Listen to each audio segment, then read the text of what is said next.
The following program is the work of the broadcast students at the British Columbia Institute of Technology. BCIT magazine features news stories from around the Lower Mainland which were produced over the last week. Responsibility for the content of the show rests completely with the students and their instructors.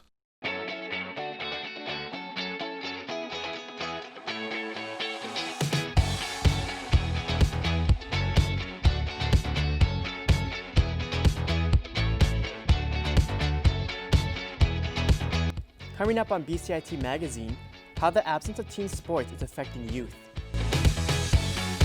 Learn more about why your city is looking a lot more empty. Students learning online are expanding their horizons.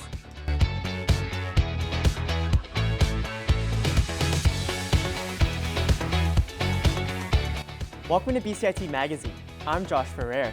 And I'm Victor Robichaud. A lot has happened in the new year, so let's get started. Masks have become the new normal over the past year. A group of local soccer coaches have teamed up to help make players' lives better during the pandemic. My co-anchor Victor Robichaud has more. With team sports beginning to start back up after their holiday breaks, things look a little different for the TSS Rovers U13 boys team. Each player has been outfitted with a new mask designed to help keep them safe on the field. The idea came after Will Cromack and his business partners wanted to find a way to stay active while being safe amid the pandemic.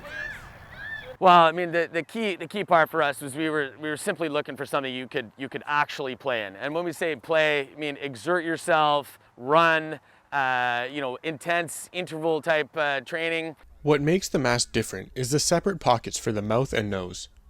The mouth pocket has a thicker material than the nose, making it easier for athletes to breathe. DropGuard says the mask is at its safest when everyone around you is also wearing one. The company cannot claim that the mask protects against airborne viruses, as it has not yet been certified. Some professionals have mixed feelings about the unique design. While you may be exhaling more droplets through your mouth, I think that you could be inhaling through your nose, and so I would want protection on my nose as well as on my mouth. Although the masks work great during physical activities, the designers still recommend that you wear your traditional material or medical mask for day-to-day activities. Come on, 3. A portion of the mask sales go towards local youth sports charities. Victor Robichaud in Richmond for BCIT Magazine. This group is on fire all of a sudden. Many sports leagues across Canada are being forced to shut down. This has parents and players concerned on the effects of teens' mental health. Reporter Don Valley explains. There's less action right now in community rinks than there ever has been. What's concerning now for young hockey players is their mental health in what is looking to be a lost season. Development in their game is also slowed when they lose a whole year. Instead of looking around the rink and seeing cheering fans and fast-paced action, you're seeing COVID signage and at times small groups. There's 7 of them on a 45-minute session, and then the next 7 group goes on right after. This parent is concerned his 14-year-old son is missing out. He's in the year this year where contact starts, so I think it's very important for those kids when they reach the first year of Bantam to get as much on-ice game situations so that they are aware of the contact. And I think with the whole shutdown, this will definitely affect his growth in the hockey. Looking for a lane, thrown towards the net, deflection, saved by Lamb, still loose in the slot, scores! Former WHL player Tim Vanstone worked very hard every year to advance his career and continue playing at a high level. He knows how crucial it would be for a player at that age to lose a full season. Elite doesn't just come from, at this time you're gonna find your way, and the pandemic's not gonna matter. Well, it's gonna. Getting to that next level, it's about timing too. You have that one scout in the stand, you have that one good game that you get your name highlighted. And I believe it'll take a lot of opportunity away from those guys who maybe are just on that cusp. Empty dressing rooms means players aren't just losing a chance to get better, they're missing important camaraderie with their teammates and friends. They're very limited, so I do think it affects their mental state. If this continues on for an extended period of time, it will start to affect them more. Whether it's a junior player trying to go pro or a younger player who just wants to have fun with his friends, we hope the game can return sooner rather than later. Don Valley in Burnaby for BCIT Magazine. Air Canada has announced it will immediately begin laying off 1,700 employees. The airline industry has struggled to stay in full operations during the pandemic. The winter season usually attracts thousands of tourists to Vancouver, but due to COVID-19, there's a lot more silence around the city's main attractions. Sebastian Pereira has more. In a normal world without COVID-19, Gastown, Vancouver would be flocking with plenty of tourists. Some would wait anxiously for a photo with the famed steam clock, while others would fill one of the many souvenir shops on Water Street. Sid Clark owns Menu Skate Shop in Gastown. He also lives in the neighborhood and certainly feels a change in atmosphere without tourists around the area. I walk generally down Water Street all the way through, and it's quiet. The only people on the street generally are maybe homeless people. Gastown isn't the only place feeling empty. Other popular tourist spots such as the Vancouver Aquarium, Canada Place, and Granville Island have all missed the presence of tourists. The industry suffered major impacts towards the end of 2020. In November, airline bookings dropped 91% compared to 2019 in the last week of the month, and 61% of businesses in Vancouver lost more than half of their revenue. In addition, hotel occupancy across downtown Vancouver dropped to 22% in December. Many restaurants across the city have also been affected by the lack of tourism.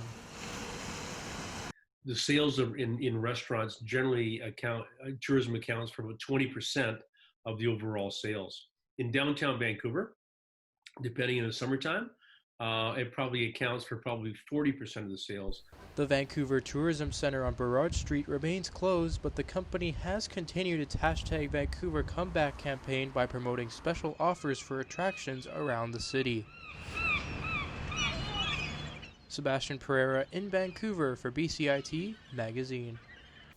Reporter Sebastian Pereira joins us now. Sebastian, how important is the tourism industry towards BC's economy? According to a report compiled by BC's Tourism Task Force, the industry contributed over $20.5 billion in revenues to BC's economy and $1.7 billion in provincial taxes back in 2018. So it just goes to show, it's going to take a long time to get back to those numbers post-COVID. And Sebastian, is the government doing anything to help out the tourism industry during these tough times? Yes, the BC government recently announced the addition of more money to the Emergency Grant Program, which is available for struggling tourism businesses during the pandemic. As a result of this announcement, the entire tourism industry has received a funding boost of $105 million from the government. Back to you. Thanks, Sebastian. Students returning to BCIT were shocked to discover one of their important resources was no longer open on campus. Reporter Stephen Lowe tells us what's going on. Yeah, this seems to have a few people in there. Paul Yang is an interior design student desperate to get supplies he needs for a class. However, BCIT has closed in-person shopping at the bookstore. BCIT students now have to order books and supplies online and ship them to their homes, which may take some time due to the high volume of orders. I was told I think yesterday's class that we need some of the supply, and those supply was going to use for this week's homework, and it's due next week. So I can't wait for a week for the shipping, because if I do that, then it's going to be late assignment. With some students left out in the rain, we wanted to find out what made BCIT come to this decision. In September, there was probably about 200 students lined up, at any given day or any given time. And so during that time, the cases weren't as large, but we knew that coming to January, though, because of the cases that were spiking, we had to make a decision fairly quickly. While doors at the bookstore remain shut, it made some question why the Geared Up store is still open. Geared Up store is actually run by the Student Association, so they're a different entity than us, right? So they can make their own decisions depending on how.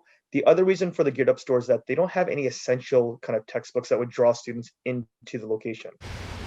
For the time being, the bookstore will stay closed and students like Yang will just have to hope their supplies come in on time.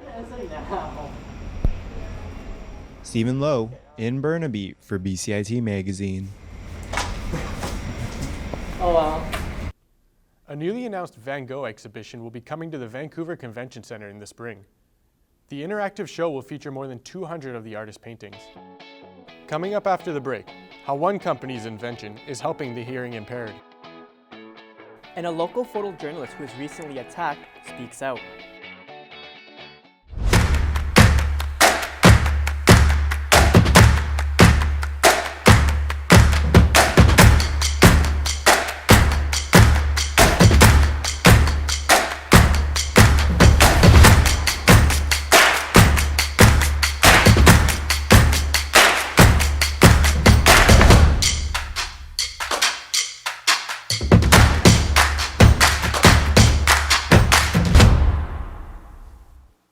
I'm Jaden GT. And I'm Hannah Garnett. And this is a community calendar for January 14th. If you're looking to have a hoot this weekend, check out the Wonders of Owls webinar and walk happening in Langley. The event starts off with a Zoom information session to learn all about the mysterious raptors. Then you'll be given a guided tour through Campbell Valley Park. Start off your new year with a healthy resolution. On January 17th, Inspire Yoga is hosting an online yoga event to reclaim your inner courage. Even though it's online, you still can bring your laptop outside to enjoy a breath of healthy fresh air. The H.R. McMillan Space Center is hosting a space exploration night this Friday. Explore the history and future of space exploration through various activities in the Cosmic Courtyard. You'll get a tour of the observatory and even get to look through a half-a-meter telescope. Tickets are available online. If you need to warm up afterwards, why not take a sip at Vancouver's 11th Annual Hot Chocolate Festival? Tour various cafes around the city with COVID-19 precautions in place and determine who serves the best cup of hot chocolate. And that was your community calendar for January 14th. I'm Jaden GT. And I'm Hannah Garnett. Stay safe in 2021. Welcome back to BCIT Magazine. Some post-secondary students still face challenges with working online. My co-anchor Josh Ferrer talks to two students who are trying to stay the course while working in different time zones. What used to be a packed parking lot filled with students is now seemingly a ghost town as students start another semester online at Kwantlen Polytechnic University in Surrey. The most challenging thing is if you're watching like a pre-recorded lecture, it's really hard to get understanding from teachers. According to a study done by Universitas Mula Warman Indonesia, students become bored with online learning after the first 2 weeks, and that too many assignments can create mental health issues. Sethi says that when he feels overwhelmed with schoolwork, he is at least able to meet with classmates in person. We study together before the exam, so we make sure that we're both on the same page. However, this is a luxury that some students such as Mohammed Bajwa do not have. Bajwa is a med student at Poznan University of Medical Sciences in Poland. When COVID-19 hit, his school was closed down and he was forced to move back home to Toronto. Because of the entire time difference, because it's a 6-hour change, but their 8 a.m.s are sometimes at 2 a.m.s over here, our 4 a.m.s are there at 10 a.m.s. So basically all of my classes are still in the morning, but because I'm in Toronto, I have to stay up till 4 a.m. or 8 a.m., which is very challenging. Another challenge that Bajwa faces is that because he is far away from his classmates, oftentimes he is forced to learn by himself.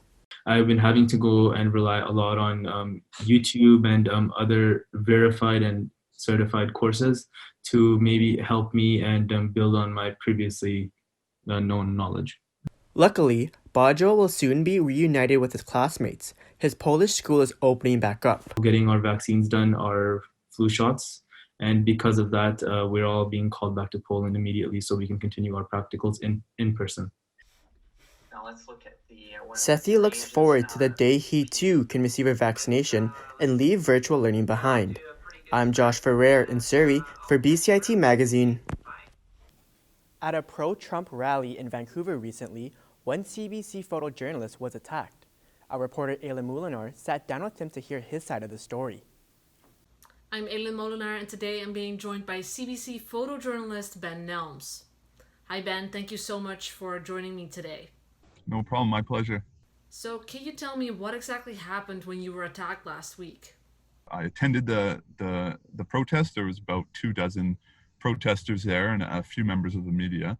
And I was actually waiting for some colleagues to show up because we use like a buddy system in our risk assessment for any assignments or events that might be a little bit tense.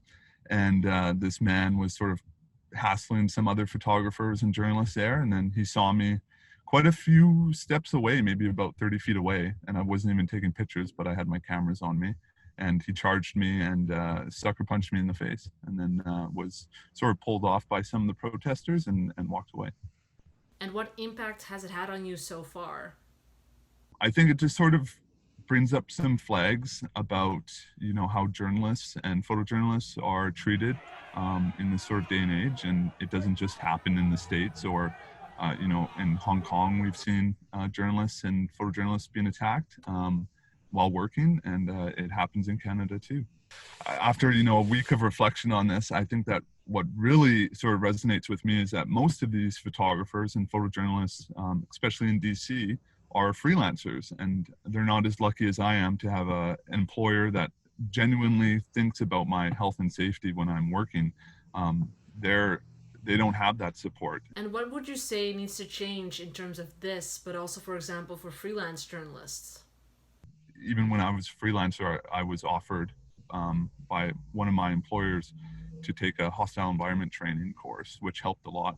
But I think a few people only take that, and I think that needs to be sort of a mandatory course now for freelancers, and that needs to be paid for by employers or some organization, because a lot of freelancers can't afford to take these expensive courses about de-escalation and how to act and how to react at different violent events.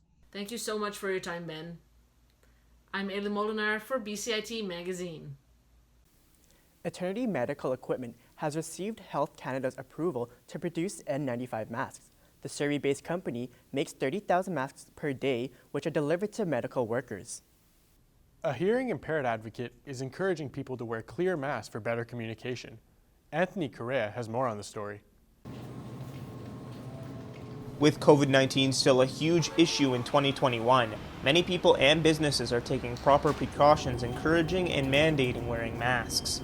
But for people with hearing disabilities, like Yat Lee, who was born with microtia, a congenital deformity of the ear, it can be difficult. I'm really passionate about helping people who are deaf and hard of hearing, deaf-blind, late deafened, oral deaf, just because, I also have lived experience. People with hearing impairment rely on reading others' lips for information. Fabric masks have made it a lot harder to communicate.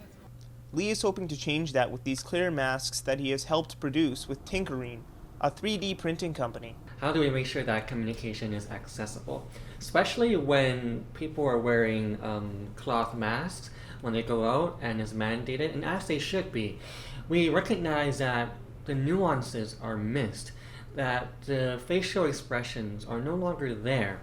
And that is a very integral part of communication. The mask is a transparent, reusable face mask with a replaceable filter. It costs just under $30 and can be purchased online. Dr. Grace Shing, head of audiology at Wavefront Hearing, says that this mask could significantly help out the hearing impaired during the pandemic. Because with opaque masks, people aren't able, of course, to lip read. And so if a person's able to wear a mask that's clear, the person who with hearing loss or deafness is now able to get that extra cue of information through the mouth movements. It's going to make a significant difference in reducing that barrier to communication. Lee is hoping everyone turns to these clear masks for better communication during this pandemic, and in general, seeing everyone's beautiful smile once again. Anthony Correa, in Burnaby, BCIT Magazine. If you're heading to the local mountains this weekend, the forecast looks great. Whistler will see sunshine for the next 4 days. If you have any questions regarding the show, you can contact us at bcit-broadcast.com or at bcitnews.com. Thanks for watching BCIT Magazine. I'm Josh Ferrer. And I'm Victor Robichaud. We'll see you next time.